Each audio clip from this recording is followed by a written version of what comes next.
This is the Advanced Algebra Trig Pre-Calc video. This is section A3, day 2 on adding and subtracting rational expressions and dividing some rational expressions as well.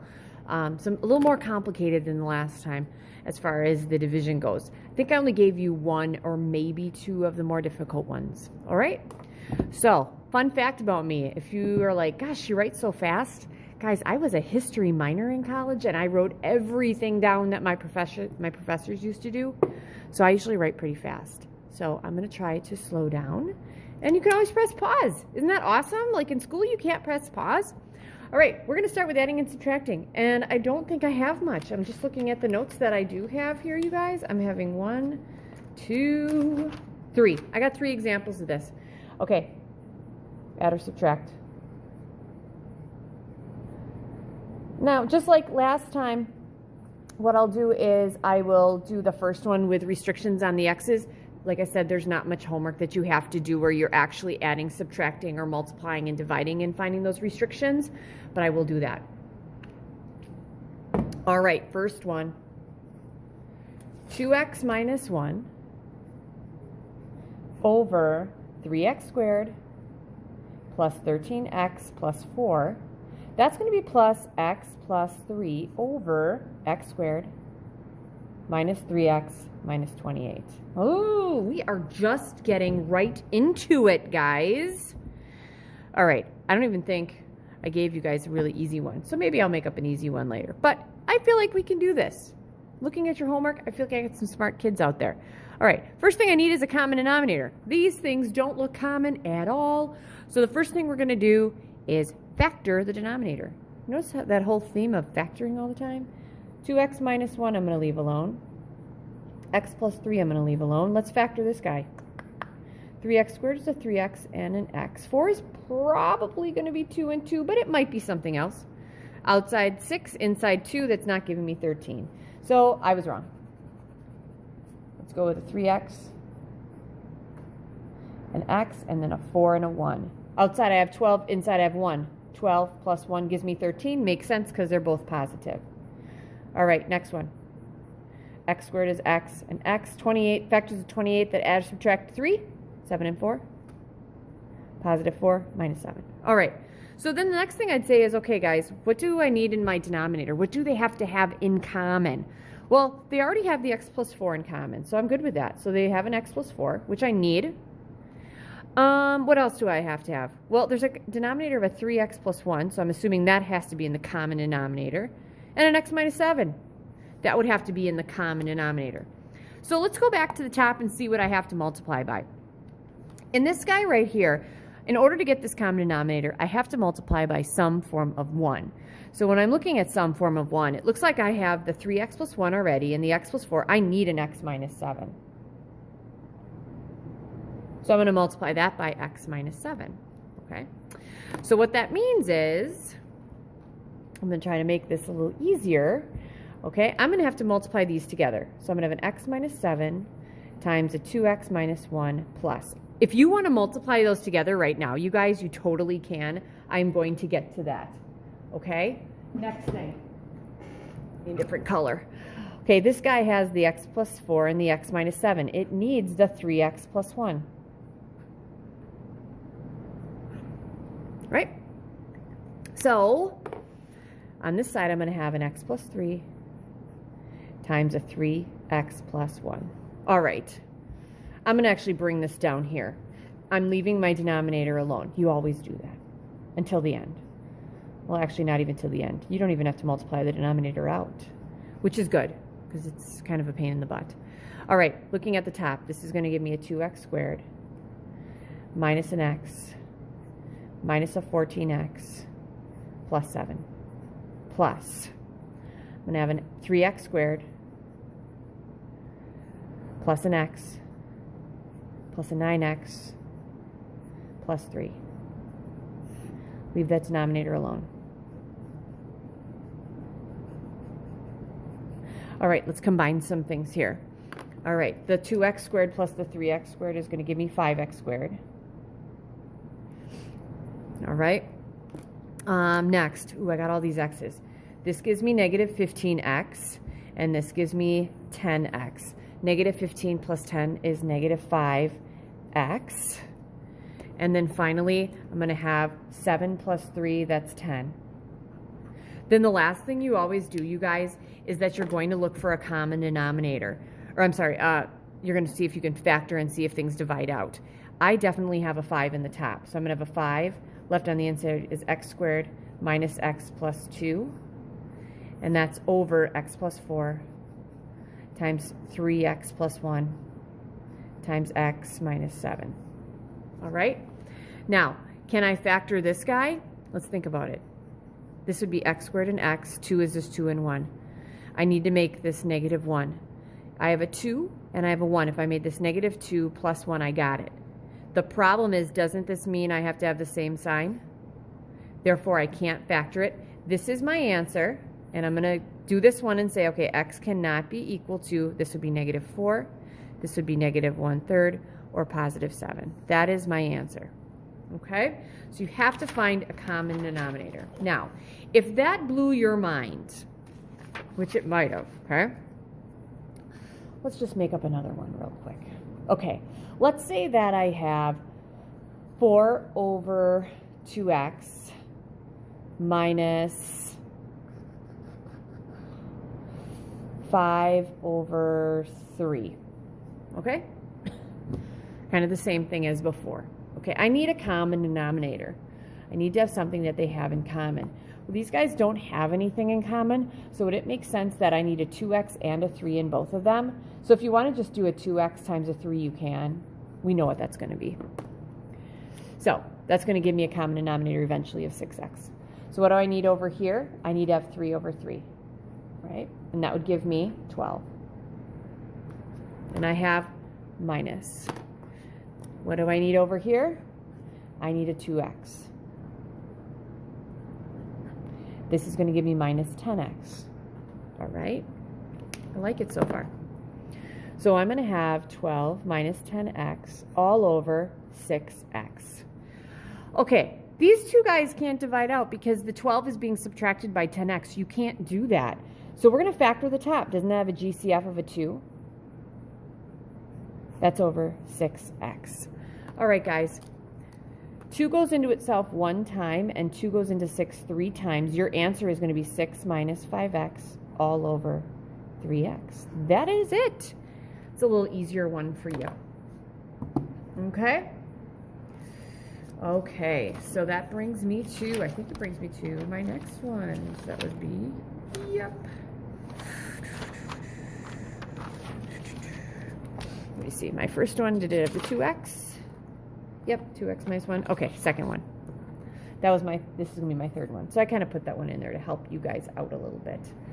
Okay, 2 over x plus 4, I'm sorry, minus 4x minus x squared over x squared minus 16. Okay? All right, so here we go. First thing we're going to do is we are going to factor something. So we're going to have 2 over, I cannot factor an x plus 4, minus, okay, I'm going to take this 4x minus x squared. I'm going to leave that alone, and this factored is x plus 4 times an x minus 4, because that's a difference of squares. All right, guys, I'm going to actually bring this over here and kind of zigzag my way through. I'm sorry, it's horrible. Okay, I need a common denominator. They already have the x plus 4. They need an x minus 4, right? So first thing is, this guy does not have the common denominator. It has to get multiplied by an x minus 4, because now it does. I'm actually going to distribute the 2 through right away. It's going to be 2x minus 8. Minus. Okay, since this is minus, this is where kids make a lot of problems. This is minus, we're going to put this in parentheses, because it's the subtracting not just 4x, but the 4x minus x squared. Okay? Now, I'm going to leave this denominator alone down here, so I'm going to bring this guy right here. We have x plus 4 times x minus 4. All right, so here we go. We're going to leave the 2x minus 8 alone, but here's what happens when you subtract, you guys. You have to add the opposite. So I'm going to add the opposite here would be negative, and the opposite here would be positive. Let's combine these guys. Usually start with the x squared. Actually, we don't have to because I rewrote that. My bad. So we're going to have plus a negative 4, so minus 4x, and then plus x squared. And then I'm going to see if I can combine anything. Generally, you take the x squared first. Then you do the numbers. So that's going to be minus 2x, and that's going to be minus 8. So that's going to give me an x plus 4 times an x minus 4. And like I said before, you're going to see if you can factor the numerator. All right, x squared is x and x. Are there any factors of 8 that add or subtract to 2? That's 4 and 2. It'd be negative 4 plus 2 to get that, over x plus 4 times x minus 4.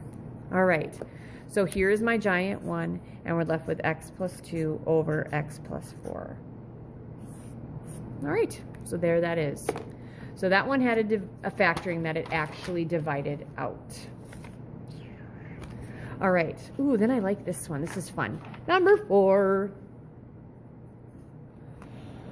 4 over 2x plus 3 plus x squared minus x minus 2. That'll all be over 2x squared plus 5x plus 3. We'll see how this one pans out. Okay, we can factor the denominator here. 4 over 2x plus 3 plus. All right, we can factor the denominator. We also can factor the numerator. So let's see what happens. X squared is x and x. 2 is 2 and 1 minus 2 plus 1. 2x squared is going to be 2x and an x. 3 is going to be a 3 and a 1. I need it to be 5 with the same sign. Oh, let's see what happens. That's a 6x and a 1x. I cannot make that into a 5 with the same because it'd be plus minus. That doesn't work. Let's make this 1, make this 3. On the outside, I have a 2x and a 3x. If I go plus, plus, I'm good to go. So then I'd say to kids, do you see anything? Anything that might help us here? Anything that might make things easier? Yes. In the second one, don't these x plus 1s divide out? And what's awesome is we now have 4 over 2x plus 3 plus x minus 2 over 2x plus 3. Well, isn't that my common denominator? And I can rewrite this together. 4 minus 2, this would be x plus 2. Can't factor anything? Boom, done. Yeah, I like that one. So if you can factor the numerator, give that a shot. See if it works. See if something goes away. Okay? And then we're going to finish off. This is our second thing for the day, is just doing some division. Division that looks weird. All right, here we go. Oh, fraction ladders. I don't like fraction ladders. So first one of these, 3x plus 4 over x minus 3. That's divided by 2x plus 7 over x plus 4. All right, I hate fraction ladders. I hate the way they look. I think that they're super complicated. So what I say is, this is your division symbol. Let's rewrite this bad boy like we did the last time. 3x plus 4 over x minus 3. We're going to divide this by 2x plus 7 over x plus 4. You might be asking, why didn't she flip it? Well, I didn't get to that. I just rewrote it. I'm not flipping just yet. Now I'm going to flip. So this guy right here, remember this, means multiply by the reciprocal. All right, so here we go. We're going to have 3x plus 4 over x minus 3 times, we're going to throw an x plus 4 up here, over 2x plus 7. All right, this one's like super duper boring because nothing divides out. Now, since nothing divides out, you can leave this as 3x plus 4 over x plus 4 all over x minus 3 times 2x plus 7, or you can multiply it out.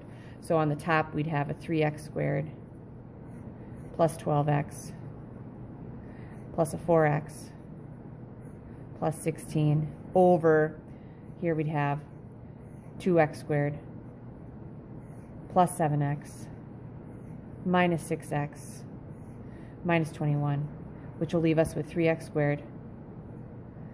This is going to give me a plus 16x plus 16 over 2x squared plus x minus 21. All right, so that works. I'm going to check my math because something doesn't look right here unless I messed it up the first time. So let's see here. That was minus 3. So I got 3x squared plus 12x, and then 4x plus 16. And then the bottom one I have 2x squared plus 7x minus 6x minus 21. Oh, I'm feeling okay about that. It should be okay. I must have did some mistakes on my other one. All right. Unless I did. All right. Second one. Super nasty. 1 over a squared minus 1 over b squared divided by 1 over a minus 1 over b. Oh, that is off. That is just horrible. Okay, here's the thing. This is my division symbol, and I want to multiply this by a form of 1 that I want to get rid of the denominators. I hate those denominators. Well, do you guys see that the denominators have a's and b's? If I could multiply this by a squared, b squared, the top, okay, these would divide out, leaving me with just a b squared on top, and these would divide out, leaving me with an a squared.